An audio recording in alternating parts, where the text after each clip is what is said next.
Hi everyone, welcome to Free and Equal Rights Collaboration Podcast with me Kaiki as your host for today. Today, we will be having another session of podcast at Community Engagement in an Inclusive Economy, where we are going to discuss about the importance of community engagement in an inclusive economy. So, I would like to introduce you to our podcaster for today. She is a very active civic and human rights activist. Please welcome Kak Arfi Bastian.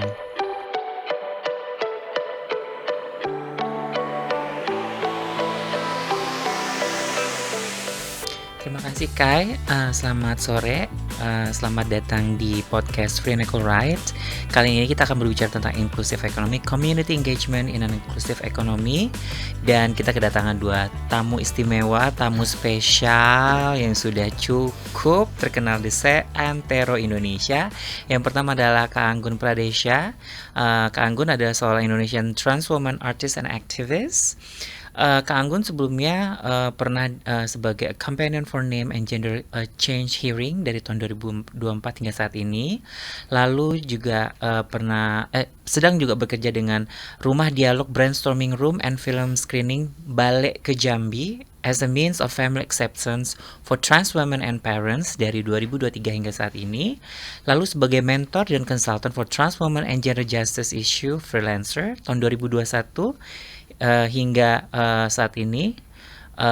Lalu sebagai Project Staff Care, Transpuan Inclusiveness and Campaign Bill TPKS, Draft Sexual Violence Crime Law, dan RKUHP Draft Criminal Code, PKBI Indonesian Family Planning Association Center 2018 hingga 2021, dan sebagai Documentary Film Director and Actress dari 2015 hingga saat ini. Dan satu lagi Kak Susu Santi atau lebih sering disapa sebagai Kak Susu. Halo. Dari Laci Asmara.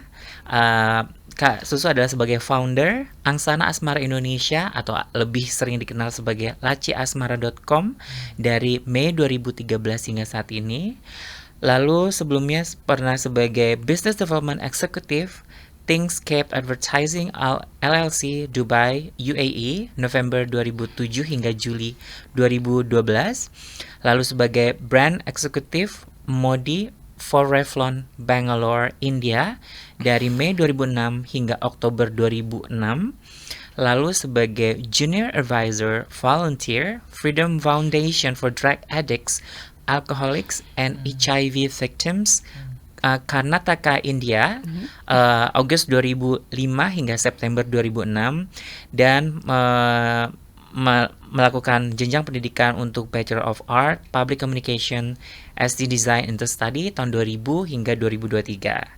Dan sore hari ini dengan saya Arfi Bastian, senang sekali kakak-kakak sudah hadir. Thank you udah Apa kabar nih semuanya? Kami juga senang udah diundang hadir. Kabarnya baik. Baik semuanya. Baik, tapi naik turun biasalah gitu ya. Tapi kalau hujan turun terus ya, tidak naik-naik ya kalau hujan ya. Turunnya nggak lihat waktu kadang. Iya. Itu paling yang challenging banget ya. Tapi Mungkin Anggun tadi naik tangga. oh itu naik tangga turun hujan gitu. Apa gara-gara turun hujan naik tangga? Kebaliknya. Gara-gara diundang ke sini kayaknya hujan. Nah, ini tahu nggak sih kenapa Kak Anggun juga Kak Susu saya undang sore hari ini, kenapa sih?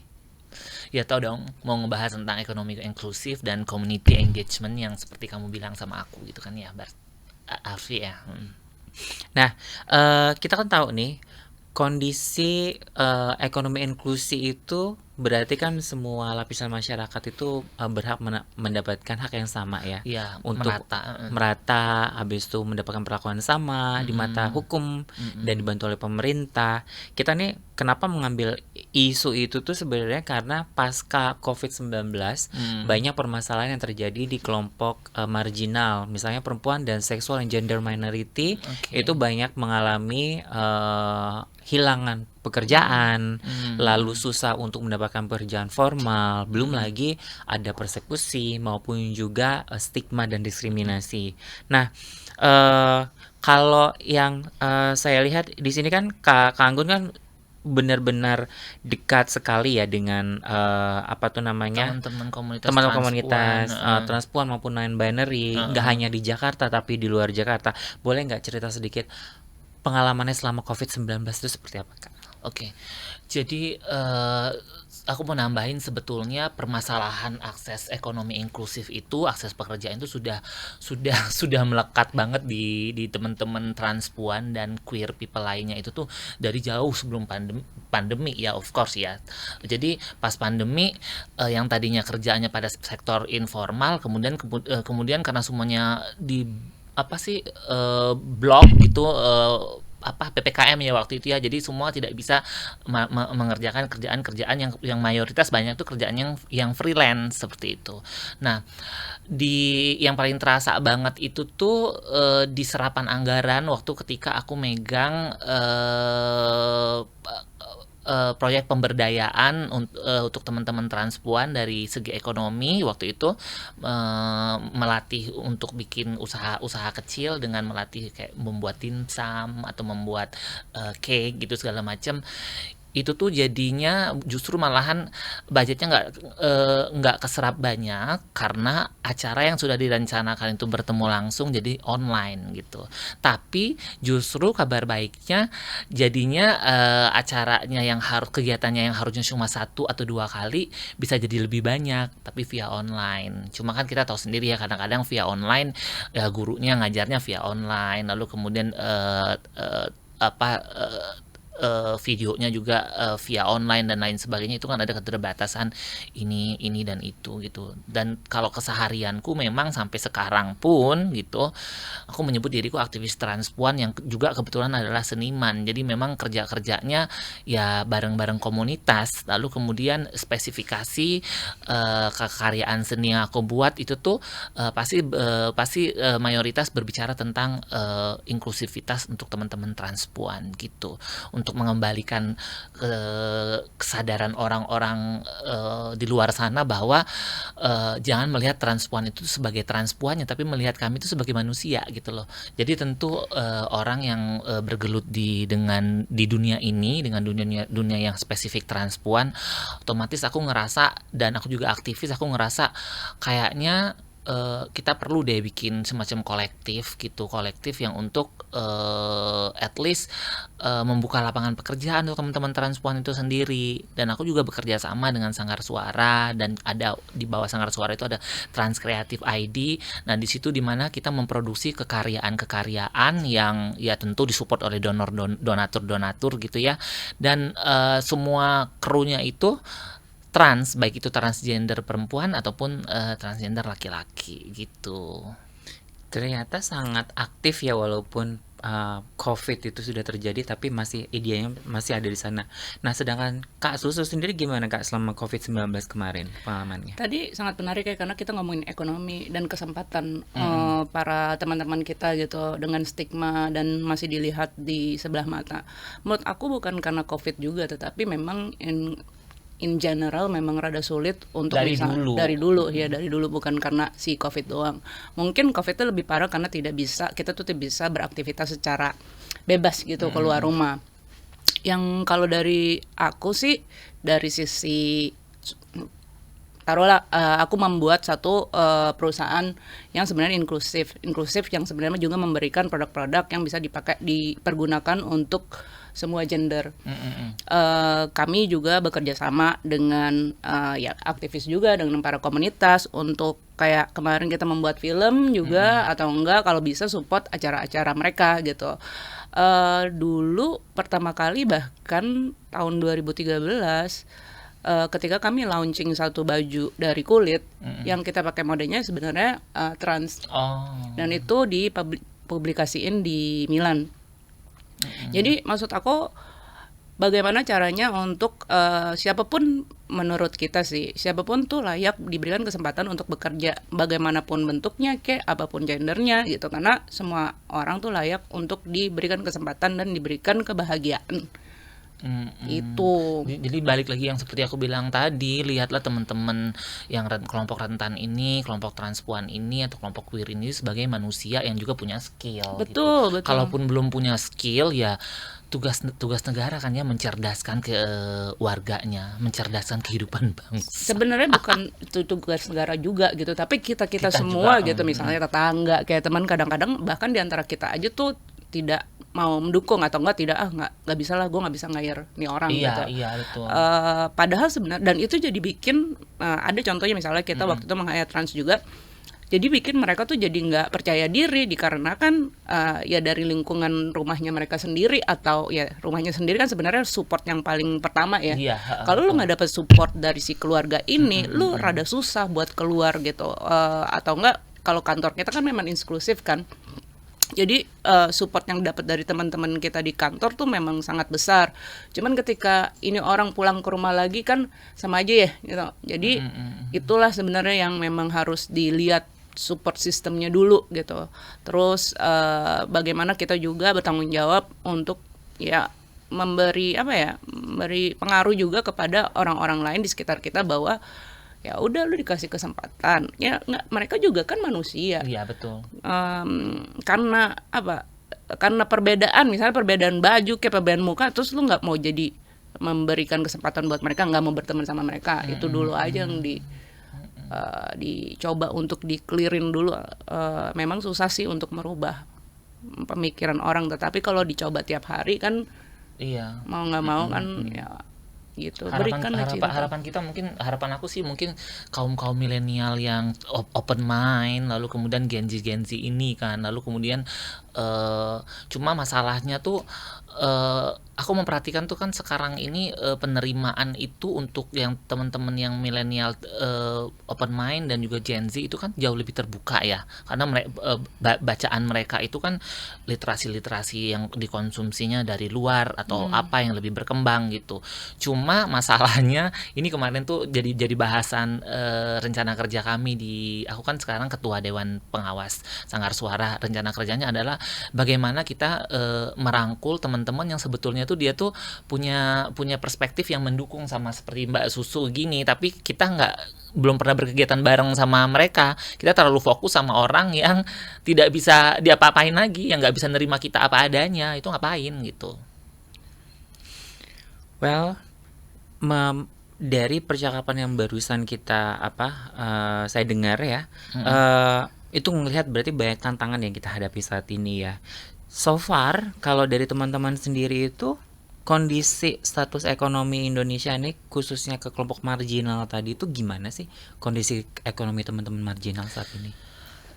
Tentunya aku harus jawab penuh kesenjangan ya gitu, penuh kesenjangan. Kalaupun di media kita lihat kelompok transpuan atau queer diidentikan dengan kemewahan, dengan segala macam, kadang-kadang kan kita tahu ya itu hanya self image, lalu personal branding, ataupun hanya segelintir orang saja. Lalu kemudian kalau kita matikan TV kita, matikan sosial media kita melihat realita di luar sana, mereka berjuang, mengamen, bekerja sebagai pekerja seks di jalanan. Kedua pekerjaan itu tentunya aku pribadi mengakui sebagai sebuah pekerjaan, tapi pekerjaan tersebut pekerjaan yang sangat rentan terhadap kekerasan gitu loh. Kalau ya aku sendiri sebagai orang yang pernah hidup di jalan ya, kita nggak ada perlindungan apa-apa nih, kita bisa bebas aja. Kalau orang nggak suka, dia tiba-tiba lagi pusing ada masalah apa-apa, ngelempar kita pakai botol, kita berdarah, ya udah kita harus bayar rumah sakit kita sendiri dengan kondisi nggak ada BPJS. Belum lagi pas di rumah sakit tuh keadaannya pakai gimana ya kan? Tatapan orang di sebelah sana, diskriminasi yang terjadi jadi pusing. Tapi sebenarnya pemerintah ada upaya. Sorry aku mesti nanya karena jadi pemerintah sebenarnya memberikan pelatihan nggak sih, misalnya kayak gini, kan ini banyak komunitas-komunitas, terus juga mereka kan pasti punya anggaran misalnya di dana sosial atau apalah gitu. Apakah ada kursus-kursus yang dari pemerintah misalnya atau kursus salon, misalnya kayak gitu, facial wajah gitu, kayak diberikan pelatihan-pelatihan kayak begitu. Tentu kalau gitu ada, karena kan upaya-upaya pemerintah untuk mensejahterakan atau memeratakan kesejahteraan rakyat itu pasti ada. Salah satunya adalah mungkin bantuan sosial, lalu kemudian support terhadap UMKM, lalu pelatihan ini dan pelatihan itu dari dinas sosial. Cuma yang jadi pertanyaannya adalah apakah monitoring keberlanjutannya itu tuh berjalan gitu. Nah itu. Nah, selama dari Anggun situ. di situ, maksudnya ketika ada pelatihan dari pemerintah, apakah pemerintah juga punya rencana nih, oke lo abis gue latih, gue taruh lo di sini ya gitu. Misalnya Nah. bekerja sama misalnya sama perusahaan-perusahaan gitu. Misalnya kayak di bank BUMN kan banyak nih. Ya udah ambil aja ya. Nah, yang itu yang aku maksud, tantangannya adalah di keberlanjutan programnya tersebut gitu. Setelah itu mau ngapain? Apakah cuma sekedar dikasih pelatihan aja lalu dilepas? Lalu kemudian kan kita kan nggak hanya cukup pelatihan Iya, dan nah praktek. ini masalahnya. Kita kan Jadi proyek. jadi balik lagi jadinya proyek. Makanya akhirnya kerja-kerja tersebut banyak dibantu oleh teman-teman LSM. Iya, Karena kalau iya, teman-teman LSM akhirnya jadi kan membuka unit usaha Iya, bersama. Lalu kemudian dari mulai asesmen di awalnya, program-program pemerintah kan kadang-kadang melihatnya sangat apa ya, Pendek. sangat segmented atau apa gitu ya. Jadi memandang teman-teman transplant tuh, oh pasti dia pelatihan memasak, pasti dia pelatihan salon Iya, gitu, iya, tanpa asesmen dulu. Padahal di era sekarang itu aku banyak banget menemui teman-teman transpon yang suka sama motor gede gitu, yang suka sama bengkel, banyak banget, dan itu nyata beragam gitu loh. Nah, hal-hal kayak gitu tuh perlu diperhatikan juga gitu, bahwa butuh di asesmen pesertanya ini tuh bener-bener minat bakatnya di mana Kemana, gitu. iya. Lalu kemudian setelah dikapasitasi, nah mau diapain nih? Abis difasilitasi ya lu gue kasih nih masa depan lu kesini, apalagi Iya. kalau berprestasi. Modalin deh kasarnya ya, duta Iya. ujung-ujungnya ya gitu. Duta. Jadi biar bisa berjalan, lalu kemudian keberlanjutannya Iya, monitoringnya seperti apa, begitu sih.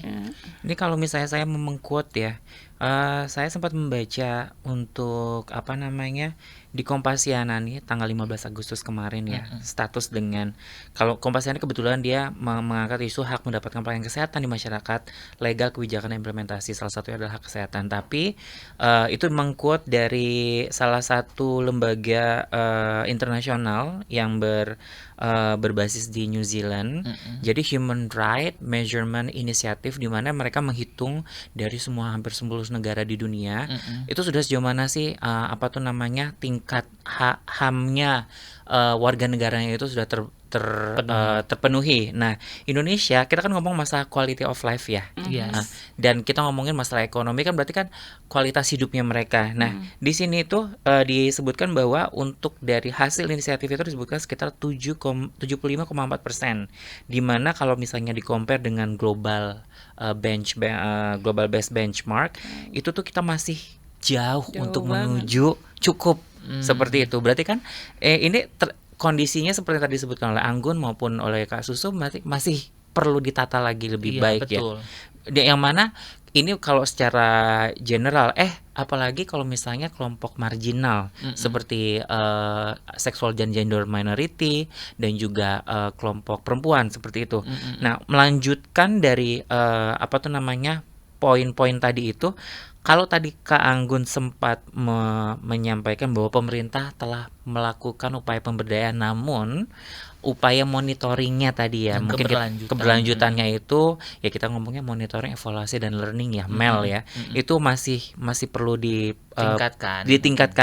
Nah, tapi so far upayanya dari kebijakan pemerintah Indonesia ini sudah ada belum untuk yang kalau memang dia sudah tadi asesmennya masih belum sempurna lah, let's say masih sangat stigmatisasi, yang salon lah, yang masak lah, sedangkan ada yang mau jadi montir, mungkin ada yang mau jadi pekerja tambang, atau mungkin ada yang mau bekerja di, Mau jadi menteri, iya kan? tidak menutup kemungkinan semua orang mempunyai hak yang sama untuk hal tersebut. Nah, sejauh ini kebijakan pemerintah Indonesia tuh sudah menunjukkan nggak sih penguatan kapasitas komunitas kita ini untuk ke arah sana gitu loh.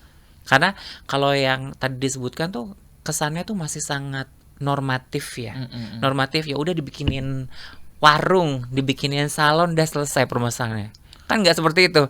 Aku rasa masih cukup jauh ya, Arfi ya, karena gini. apakah di dalam bunyi dalam setiap undang-undang atau pasal itu tuh jelas menyebutkan kelompok ragam gender dan seksual? Itu aja kadang-kadang bahasa yang menutupi dari memperhalus dari kata LGBT gitu ya kan. Lalu kemudian apakah di konsep apa sih aturan pemerintah itu tuh kelompok rentan itu tuh masuk teman-teman transpuan? Itu kan yang menjadi pertanyaan lagi gitu kan. Jadi makanya ini hal yang menarik untuk diperbincangkan, karena seringkali ketika berbicara di program pemerintah, ketika berbicara tentang kelompok marginal, kelompok rentan gitu, kita harus kayak punya strategi kucing-kucingan gitu loh. Oh ini boleh deh nanti, tapi jangan ada bahasa transpuannya ya. Transpuannya nanti nyelip harus disembunyiin di yang mana yang di mana ya gitu. Apalagi dengan pakai istilah LGBT itu frontal sekali gitu. Padahal sebetulnya kenapa enggak gitu loh. Balik lagi lihatnya kadang-kadang kita juga jadi kayak yang mengkotak-kotakan manusia ya. Oh ini manusia heteroseksual, ini cisgender, ini transgender, ini segala macam. Padahal semuanya akan selesai kalau kita melihat segala sesuatunya itu bahwa dari sudut bahwa ya kita itu sama-sama manusia gitu loh. Sama-sama manusia. Lalu yang dinilai itu bukan dari tampilan dia, ekspresi gendernya, identitas gendernya, tapi dilihat dari skillnya dia gitu. Bahwa benar banyak teman-teman queer, teman-teman transpuan mungkin start mulainya dari minus gitu ya. Karena apa? Karena akses pendidikan yang kurang, lalu kemudian akses pekerjaan yang kurang gitu. Nah, permasalahan kita ini tuh kan untuk mendapatkan pekerjaan yang layak, lalu ekonomi yang setara dan tanpa kesenjangan adalah ya kita punya skill gitu. Nah skill, ranah skill itu dulu yang masih juga jadi masalah gitu. Cuman aku pernah menemukan kasus sendiri ya, di mana memang kita memberikan kesempatan, kan yang kita memberikan kesempatan bukan 1-2 doang, di tempat kita tuh ada ya LGBT plus gitu, dan ada trans perempuan juga. Jadi dalam proses menemukan sosok-sosok yang kita berarti harus satu align lah sama pemikiran kita, ada nih ceritanya nggak mau, maksudnya dengan misalnya nggak minder gitu karena dikasih kesempatan untuk bekerja di dalam, bukan di jalan ya gitu, nggak mau orangnya karena dia bilang bahwa gue udah nyaman, padahal anaknya pinter banget,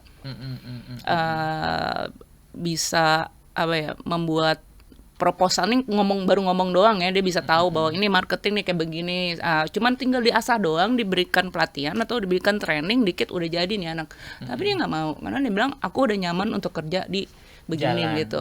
Di jalan di jalan. Terus aku bilang nggak mau ke sektor, maksudnya tiap malam keluar gitu kan, rentan dengan banyak pelecehan.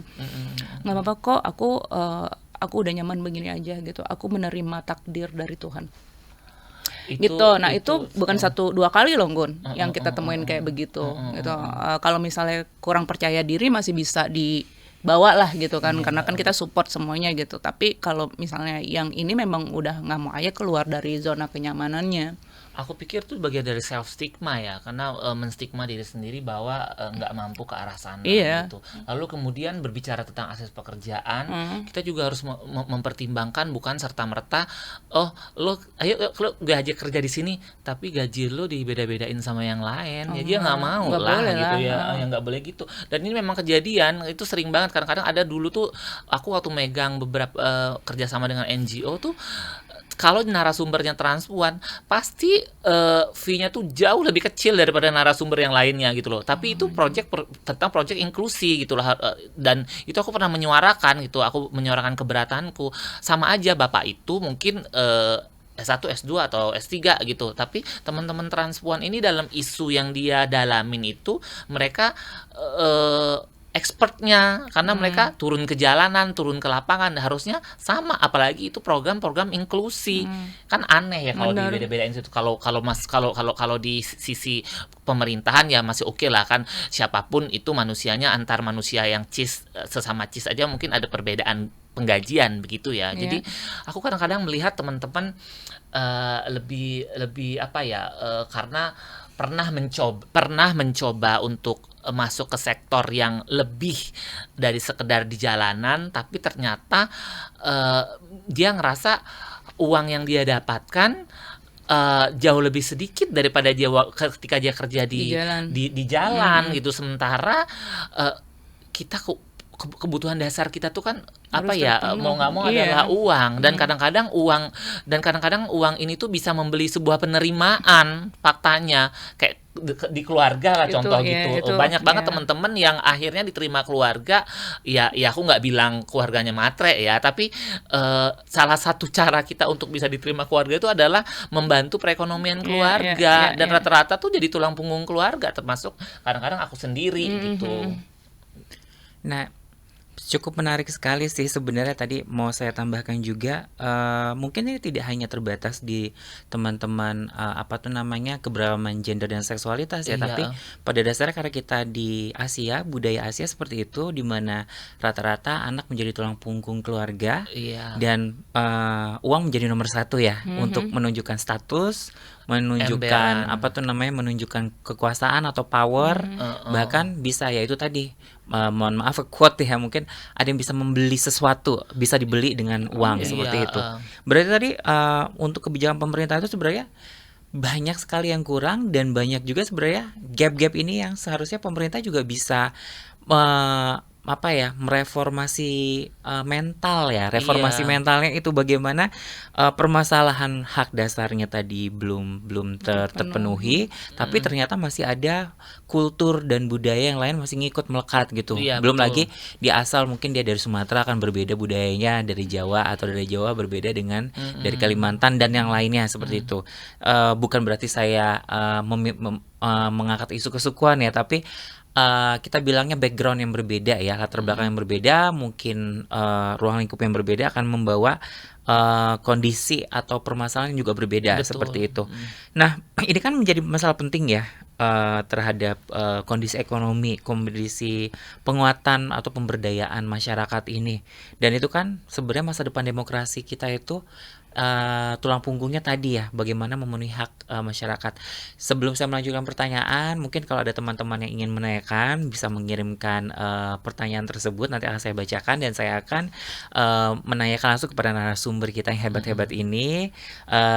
Tanya saja, pasti mereka sangat senang memberikan jawabannya, karena topiknya ini sangat hangat sekali dan sangat dekat dengan kehidupan sehari-hari. Nah, itu adalah permasalahan demokrasi kita. Nah, bagaimana sih ya kalau misalnya selama ini kita ngelihatnya, sebenarnya kan tanggung jawab bersama ya, kita sebagai masyarakat sipil, ada pemerintah juga yang membuat peraturan dan perundangan, ada juga dari private sector ataupun dari entrepreneur yang bisa memberikan lapangan pekerjaan di situ. Untuk mengatasi seberapa penting atau seberapa kuatkah hal tersebut saat ini gitu loh, yang mendorong kalau ini tidak bisa diperbaikin ini, Indonesia ini akan secara generalnya akan terganggu nih gitu. Tapi melihat hal tersebut, kalau saya melihat ya, kelompok marginal ataupun kelompok rentan ini masih dieksklusikan. Yes. Nah, saya pernah membaca laporan dari Bank Dunia bagaimana mengeksklusikan kelompok keberagaman seksual dan gender itu merugikan negara hingga berapa puluh juta dolar dalam 1 tahun. Sayangnya Indonesia belum melakukan laporan tersebut, dan saya harap sih akan dilakukan ya. Nah, itu contohnya kalau nggak salah yang saya baca adalah India di tahun 2010 kalau nggak salah. Kita akan Google lagi lah ya, saya bukan Google jadi saya tidak ingat. Ember. Nah, itu kira-kira kalau dari teman-teman sendiri itu apa sih masalah utamanya selain tadi kultur, habis itu reformasi mentalnya tadi, habis itu stigma dan diskriminasi, kira-kira apa yang bisa kita atasi? Jadi gimana Kak Susu? Tadi apa ya, lupa. Jadi kalau misalnya dilihat dari kami yang private sektor, sebenarnya yang mau melakukan seperti apa yang perusahaan kami lakukan itu nggak banyak sih. Karena aku melihat tiap kali kita ketemu dan mereka pikir ngapain ngerepot-repot gitu. Bahkan untuk memberikan training sama ya maksudnya yang bukan kaum minoritas aja tuh mungkin juga sangat berbeda gitu kan. Jadi kan ini bagian dari culture dari perusahaan itu sendiri. Cuman menurut aku dilihat dari sisi pemerintah. Kan pemerintah ini yang punya kesempatan begitu banyak dan tempat begitu banyak untuk dan kuasa begitu banyak untuk bisa memberikan perintah kepada misalnya sektor swasta. Nyet, lu taruh satu atau memberikan pelatihan, habis itu perkerjakan mereka. Gue kasih deh misalnya diskon pajak. Iya dong, udah. Kan itu kan salah satu juga bisa membentuk ekonomi jadi jalan. Semua kagak ada pengangguran lah gitu. Nggak usah minoritas lah, disabilitas juga kan ngerepotin punya mereka. Padahal kan sebenarnya untuk misalnya duduk di satu bank customer service kan nggak apa-apa dong. Yang penting kan bisa berkomunikasi. Itu sih yang aku pikir.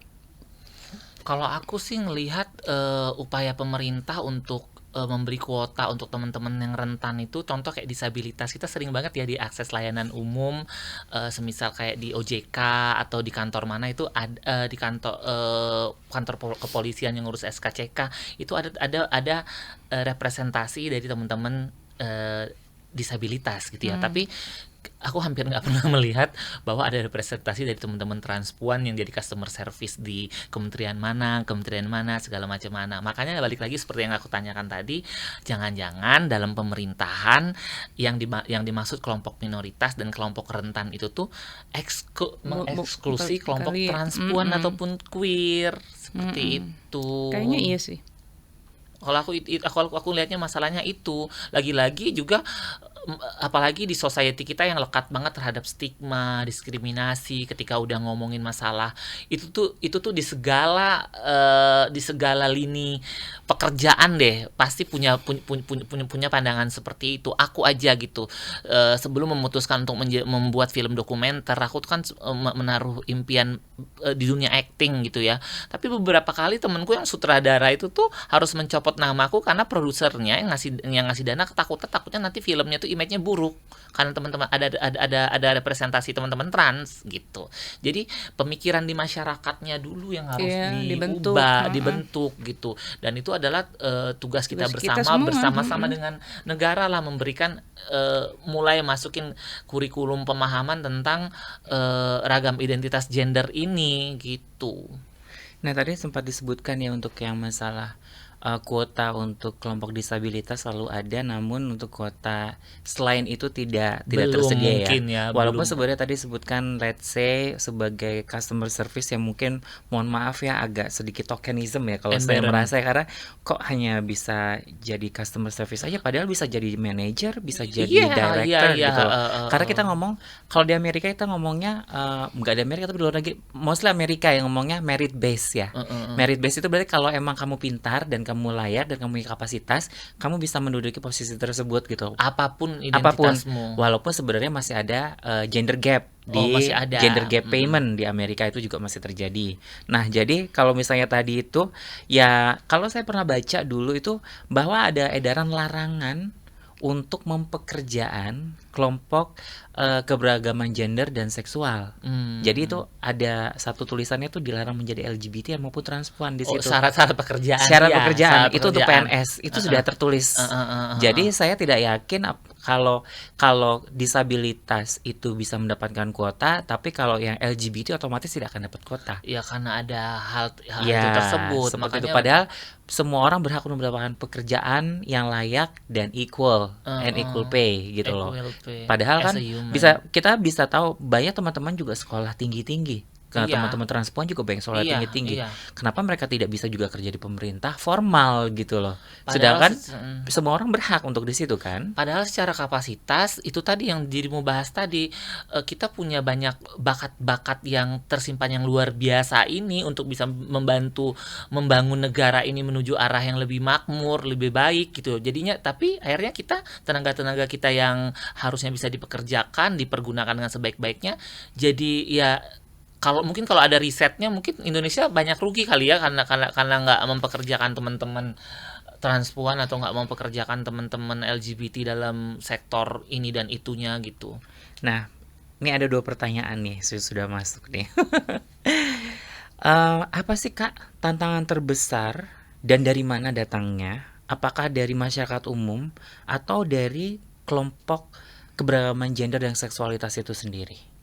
Tantangan terbesar dalam mengakses pekerjaan.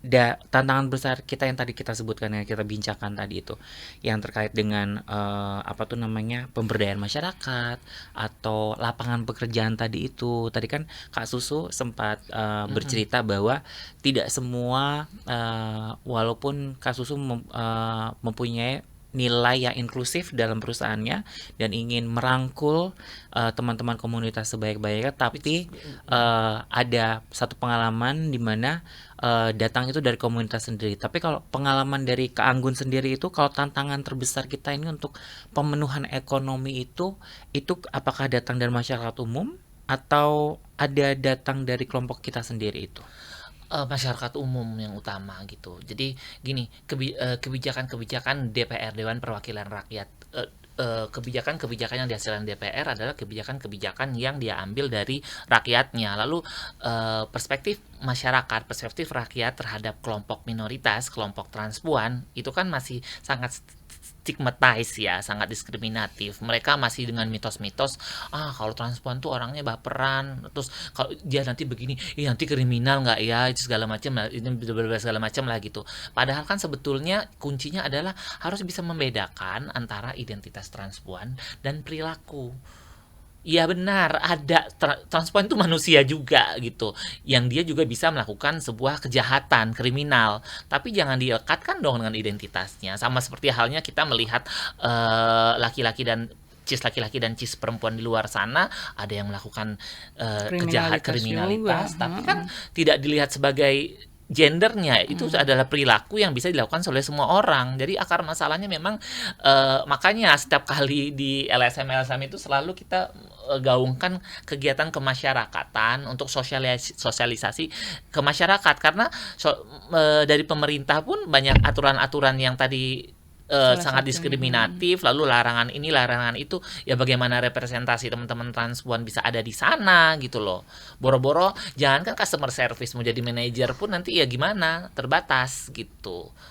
Tapi kalau ngomongin masalah tiba-tiba ada segelintir orang yang sudah punya privilege gitu, yang menciptakan entrepreneurship lah gitu ya, yang menciptakan lapangan pekerjaan itu aku rasa banyak juga kok teman-teman yang akhirnya secara kolektif membuat jadi kayak ekosistem, ini pekerjaan ini milik kita bareng-bareng ya, kita kuatin bareng-bareng karena kita tuh menderitanya bareng-bareng gitu. Dan satu lagi yang penting yang perlu banget aku sampaikan adalah bagaimana membentuk kekuatan kolektif di komunitas gitu loh. Contoh misal Arfi bisa di titik ini, lalu kemudian dilihat oleh seluruh teman-teman transpuan di Indonesia, itu memberikan kekuatan kolektif. Arfi melihat aku ternyata bisa lebih dari sekedar yang sudah biasa ditorehkan di masyarakat, bahwa kerjaan kita tuh hanya nyalon, hanya bekerja sebagai pekerja seks, hanya sebagai pengamen. Nggak gitu. Terus lalu kemudian tiba-tiba ada di media muncul Dr. Allegra Walter gitu, lalu muncullah desainer seperti Kak Asya Dara, lalu kemudian ada Dena Rahman, ada kemudian Ian Hugan gitu, dan lain sebagainya yang inspiratif. Lalu kemudian itu membuat kepercayaan dirinya jadi kuat gitu loh. Aku mau mengejar cita-citaku. Aku mungkin nggak dokter, tapi mungkin aku pengen jadi manajer di perusahaan A. Lalu aku mungkin mau masuk di dunia politik gitu. Jadi representasi yang baik itu tuh perlu banget banyak disebarluaskan, diberikan aspirasi ke teman-teman kita. Iya. Soalnya kalau mereka nggak punya sosok untuk menjadi menjadi inspirasi mereka, ya susah. Begitu aja. Aku kenal sama Allegra juga ya, maksudnya juga dia kan banyak melampaui hal-hal juga, nggak gampang, dan itu kebanyakan dilakukan ya untuk supportnya dia juga harus bikin support system sendiri gitu.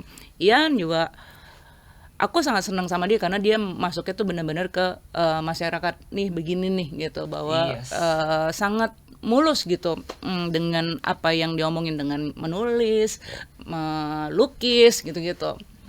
Dan sekarang lihat dia pakai baju di fashion misalnya kayak gitu. Begitu. Nah, itu adalah menimbulkan inspirasi buat teman-teman gitu, bahwa bisa begini. Bisa. Begitupun teman-teman aktivis yang sudah senior yang mengabdikan dirinya dari zaman jebot kan, Zafina, Echawa Ode, lalu kemudian yang lain-lain gitu kan. Kemudian kemarin beberapa bulan lalu Vina menyelesaikan sekolah hukumnya gitu loh ya kan. Lalu kan kemudian itu kan jadi kekuatan kolektif dan harapan dari teman-teman lain. Banyak teman-teman yang akhirnya aku mau kuliah juga dong gitu. Jadi juga kita selain memperjuangkan akses kesempatan yang setara, juga kita jangan sungkan untuk terus menambah skill diri gitu. Salah satunya dengan mungkin kuliah lagi, mungkin sekolah ngambil paket C. Tidak ada kata terlambat gitu. Ada orang kok yang baru ngambil kuliah di usia 70-80 tahun, ngambil kuliah di usia 70-80 tahun. Jangan pernah nganggap ada kata-kata terlambat gitu, nggak akan pernah ada kata terlambat untuk mengembangkan potensi kita gitu sebagai manusia, mengubah hidup.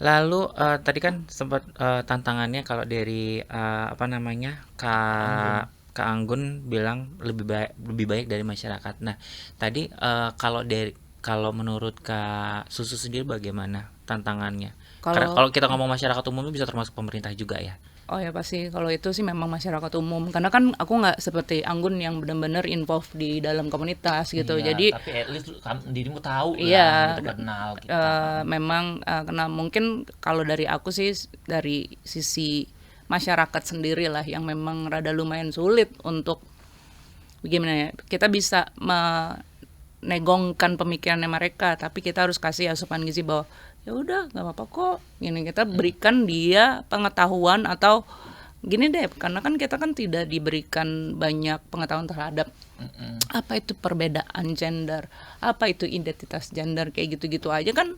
Itu sesuatu harus yang kita harus kasih tahu dong sama mereka supaya mereka ngerti ini perbedaannya begini gitu. Itu kalau aku sih dari masyarakat sih. Itu kan tadi sempat ya kita sempat menyentuh bagaimana akses atau ketersediaan hal tersebut untuk keberagaman gender dan seksualitas dan kelompok marginal lainnya dalam mencapai inklusi ekonomi ini. Ini ada satu pertanyaan yang pasti ini sangat relate dengan pertanyaan sebelumnya. Tantangan terbesar saat berhubungan dengan kekuasaan atau birokrasi, bagaimana sih komunitas bisa bertahan serta berdaya meski memiliki sistem saat ini yang masih belum berpihak kepada komunitas? Ya itu tadi, balik lagi membangun kekuatan kolektif bersama, mencari alternatif lain, karena kita mau menunggu sampai kapan gitu loh. Hal tersebut itu kan jiwa aktivisme kita untuk tetap bernegosiasi dengan mengadvokasi, negosiasi dengan pemerintah, pemangku kebijakan tetap berjalan, tapi hidup kan dengan segala kebutuhannya tetap harus berjalan ya. Oleh sebab itu makanya kita mengutamakan untuk ya tadi usaha kayak UMKM bersama teman-teman transpuan, lalu mungkin bisa saling yang aku melihat temanku di luar kota sana gitu, mereka membuka usaha bareng-bareng yang semua pekerjanya transpuan semua gitu, bukan hanya salon, kadang-kadang ada yang jualan roti atau apa segala macem gitu. Jadi ya sister support sister gitu loh. Itu dulu gitu. Dan kita juga berharap dari allies ya, karena kan banyak juga loh allies dari teman-teman LGBT ini, salah satunya dirimu gitu ya kan, yang mau yang punya menaruh perhatian terhadap teman-teman. Oh, kita butuh nih ada representasi teman-teman transpuan di sini. Cuma kendalanya kadang-kadang mungkin yang teman transpuannya sudah terlalu nyaman dengan zona nyamannya, atau mungkin ada ketakutan sendiri karena keputusan-keputusan yang dia buat itu tuh berkenaan banget dengan trauma masa lalu. Gitu. Aku pun sempat mengalami yang takut gitu loh gabung sama orang yang di luar trans gitu loh. Takut diejekin, takut dibejang gitu-gitu ya kan. Itu kan serem gitu, dan itu masih aku lalui sampai sekarang gitu. Bahkan sampai sekarang gitu loh. Cuma mungkin bedanya aku yang sekarang udah hampir 40 tahun ini tuh sudah kayak lebih peaceful aja menghadapi itu gitu. Kalau lagi ada energi, gak boleh kayak gitu ya gitu. Udah nggak mau buang-buang energi dengan marah-marah dan lain sebagainya kayak gitu. Well, itu sangat tantangan yang terbesar yang kita hadapi saat ini ya. Kan tadi Kak Susu juga sempat bahwa tantangan kita sama pemerintah salah satunya adalah dengan struktur kekuasaan dan birokrasi. Dan Kakak juga sebenarnya sudah membuka lapangan pekerjaan ya, memberikan kesempatan kepada komunitas untuk melakukan pemberdayaan. Nah, walaupun sistemnya belum berlaku, maksudnya tuh belum ada perundang-undangan yang jelas-jelas yang lebih ramah terhadap keberagaman seksual dan gender ya, bahwa mendorong, kalau misalnya tadi kan mendorong untuk mempekerjakan disabilitas, itu kan ada undang-undangnya kan, tapi belum ada undang-undangnya mendorong untuk mengerjakan teman-teman dari kelompok marginal atau kelompok rentan lainnya, itu kan undang-undangnya tuh belum disusun serapih itu. Iya. Nah, kira-kira kalau Kak Susu dari private sector itu bagaimana mengakali hal tersebut? Nggak bisa diakalin sih, makanya itu kan intinya sebenarnya keputusan dari culture perusahaan itu sendiri, leadernya siapapun gitu. Jadi kalau kita bergantung sama pemerintah, ya sulit lah kita aja secara nggak ada urusan sama kalau marginal aja susah gitu. Birokrasi kita tuh terlalu jelimet sih menurut aku, dan itu apapun kalau misalnya bisa dibikin simple, nggak banyak menghakimi, nggak banyak mikirin hal-hal macam, urusannya cuman peraturan perundang-undangan begitu banyak, itu malah makin bikin kita semua pusing nggak sih gitu. Intinya ada apa? Memberikan pekerjaan, udah kan? Ini intinya. Bagaimana memberikan pekerjaan, bagaimana memberikan kesempatan, itu dulu aja, dihitung aja dulu nih. Taruhlah bank satu, ini kan pasti cabangnya banyak. Nah itu yang aku bilang, pemerintah memberikan pelatihan atau enggak ini si sektor swasta ini memberikan pelatihan, dibuka deh siapapun yang mau ikut training ya kan, nanti dipilih tuh yang berprestasi ya kan. Ya itu tadi aku bilang, mungkin dari awalnya mungkin aku nggak terlalu percaya diri masuk ke dalam sektor ini, nggak apa-apa. Pertama mungkin dari customer service, ketika misalnya dia kan ada jenjang karir, mungkin awalnya menurut aku customer service itu mungkin bukan pekerjaan gampang, tapi maksudnya bisa ketemu sama orang, bisa orang-orang itu terbiasa untuk bisa berkomunikasi sama trans gitu. Jadi dikasih tahu dulu bahwa kita tuh manusia biasa gitu. Gue bisa kerja dan gue bisa ngomong gitu, bukannya gue harus dijauhin terus bilang bencong, lu nggak usah kerja di sini, ngapain di sini gitu kan, kayak gitu, atau nggak diketawa-tawain. Itu maksud aku. Dan kalau misalnya di dalam bank itu kan customer service-nya banyak ya kan, jadi itu bisa menyebarkan suatu pengetahuan, penyebaran positif kepada orang masyarakat biasa yang tiap hari misalnya mesti pergi ke bank. Itu harus dijembatani. Harus ketemu, lo harus komunikasi, harus ketemu kita. Aku punya banyak temen loh jadi customer service di provider apa gitu, tapi kendalanya itu tadi ada yang memberikan syarat tapi jangan bilang-bilang ya kalau kamu trans gitu. Karena kan dan mereka kan kerja yang nggak ditampilkan kan, ya, ngangkat telepon segala macam kayak gitu, dan gajinya lumayan dan banyaknya tuh dari yang perusahaan asing gitu. Kalau aku tapi nggak boleh apa? Nggak boleh bilang bahwa dia trans. Ada yang begitu, dia menyampaikan udah nggak apa-apa, takutnya daripada jadi polemik gitu. Kan ini kan berkenaan kebijakan yang dibuat, kalian menakutkan makhluk gitu. Kalau aku sih sesimpel gini sih, Arfi, aku sebisa mungkin ketika aku ada peluang pekerjaan, aku rangkul teman-teman transpuan terdekatku dulu gitu. Kita bentuk entitas itu, kelompok kolektif itu gitu. Begitu juga teman-temanku yang lain, karena jadinya kita saling support gitu loh. Yang kan sudah banyak banget ya yang ahli di bidang A, ahli di bidang B, ahli di bidang C. Aku lalu kerangka pikir pasti selalu teman-teman LGBTQ yang mana ya yang bisa aku ajak gitu. Ya iya kan, itu kan langkah kecil yang realistis yang bisa kita lakukan saat ini gitu, di tengah dari yang gak usah jauh, yang tadi itu adalah resolusi jangka panjang kita banget gitu. Kalau tiba-tiba tadi di syarat CPNS pun tertulis bahwa nggak boleh, harus sehat jiwa, jasmani dan rohani gitu. Itu aja sehat jasmani dan rohani harus dipertanyakan nggak sih? Gue merasa bahwa gue kagak sehat secara kan? Sekarang kan ada 32 juta orang kalau nggak salah dengan anak muda dengan mental health isu gitu ya. Apakah mereka jadi nggak boleh bekerja? Kan enggak. Mereka kan juga tetap bisa berfungsi layaknya manusia lainnya gitu loh. Gak usah jauh-jauh ngomongin transpuan dulu deh gitu ya kan. Gitu. Aduh. Anggun, aku mau nanya, kalau misalnya di dalam komunitas trans dan beberapa sosok ini pada mampu lah dan maksudnya punya kedudukan lah atau terkenal, banyak nggak sih yang membantu sesama gitu? Banyak ada juga lah yang bantu sesama. Aku melihat beberapa temanku yang sukses di ranahnya dia bikin usaha, semua staffnya trans gitu. Ya, berarti kan itu juga salah satu yang membangkitkan juga perekonomian gitu, kayak tadi bilang sister Iya, support sister. Kayak di dunia perfilman kan sebetulnya banyak juga teman-teman trans yang tertarik. Cuma sekarang masih diarahkan ke arah yang wardrobe dan makeup aja. Padahal banyak juga yang pengen mungkin jadi kameramennya, jadi sutradaranya atau jadi apanya gitu ya kan. Soalnya ada beberapa yang udah terkenal gitu, udah nggak mau main sama trans lagi karena nggak mau dilihat sebagai trans. Itu juga ada. Itu Iya, pilihan pribadinya mereka masing-masing karena untuk pada akhirnya mungkin mereka ngerasa aku pengen nyaman, pengen mengeksklusikan diri biar aku nggak ikut-ikutan kena stigma dan diskriminasi. Ada memang oknum-oknum yang seperti itu. Karena dia pengen hidupnya peace, nggak main sosial media gitu loh. Karena capek juga loh, kayak Eke gitu ya, udah dikenal sebagai aktivis gitu ya, terus kemudian bikin konten, lalu kemudian tuh komentarnya tuh nggak jauh-jauh dari neraka jahanam, Bo, gitu. Terus komentarnya nggak jauh-jauh dari hate speech gitu-gitu loh.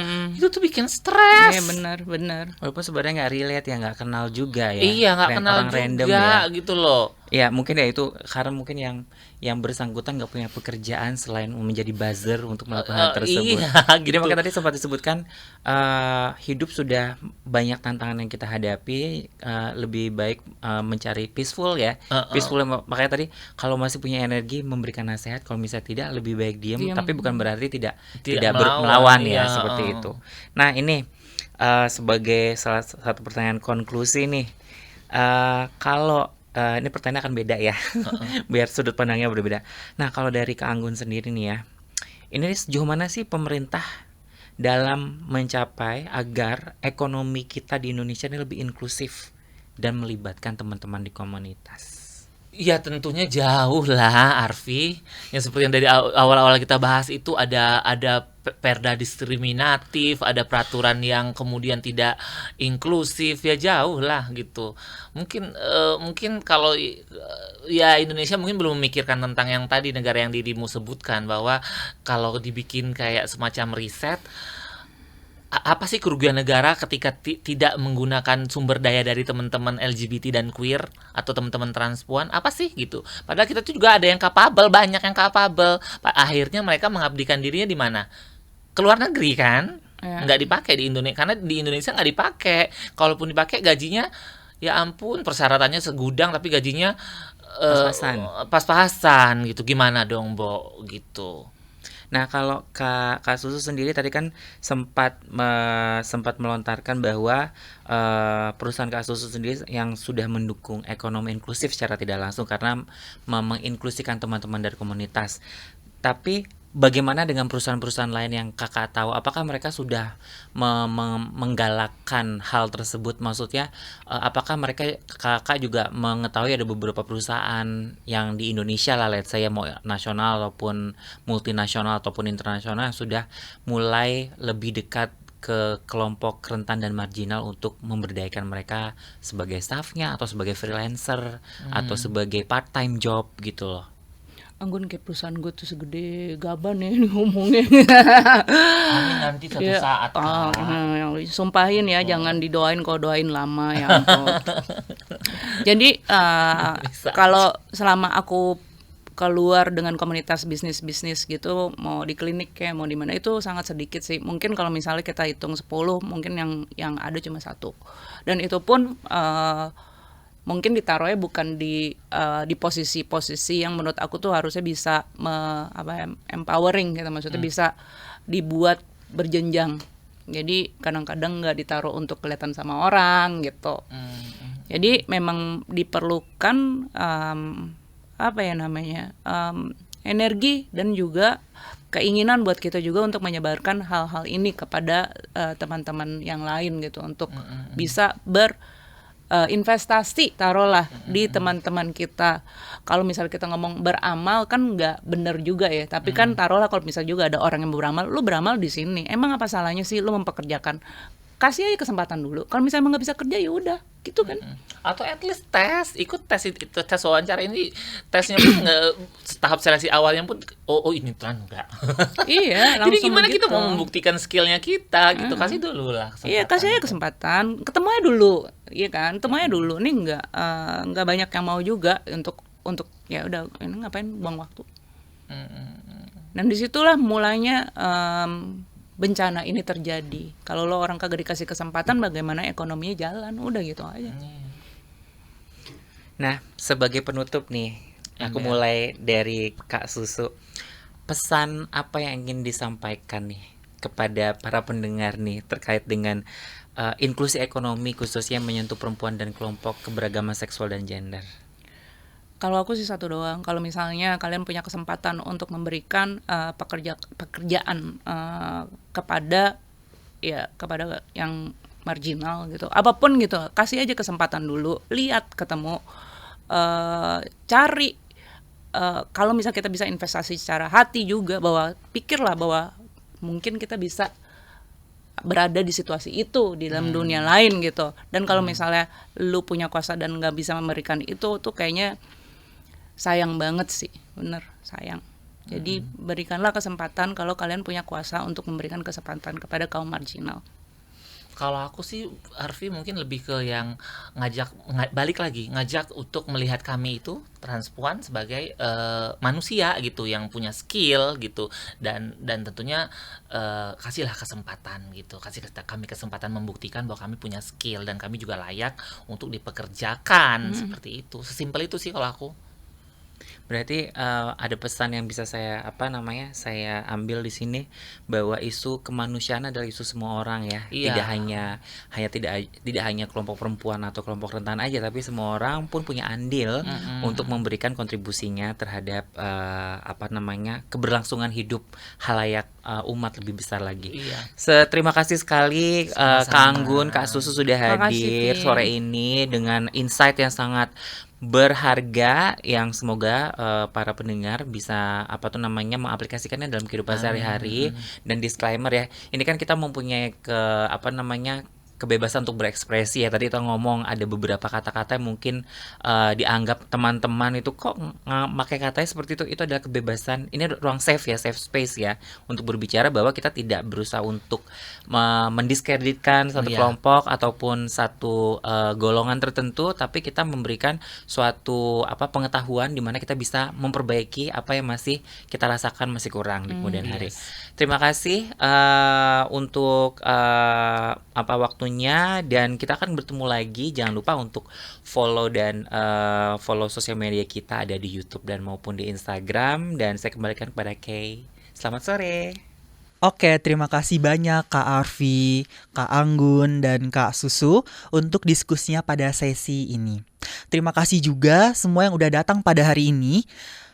Thank you so much for tuning in, and if you think today discuss was interesting, please consider following us on our social media. We are on Instagram, Free and Equal Rights, and we are also on YouTube channel Berdikari dan Setara. End of today's session, everyone. Thank you so much for tuning in, and see you at the next Free and Equal Rights event. Goodbye. Thank you.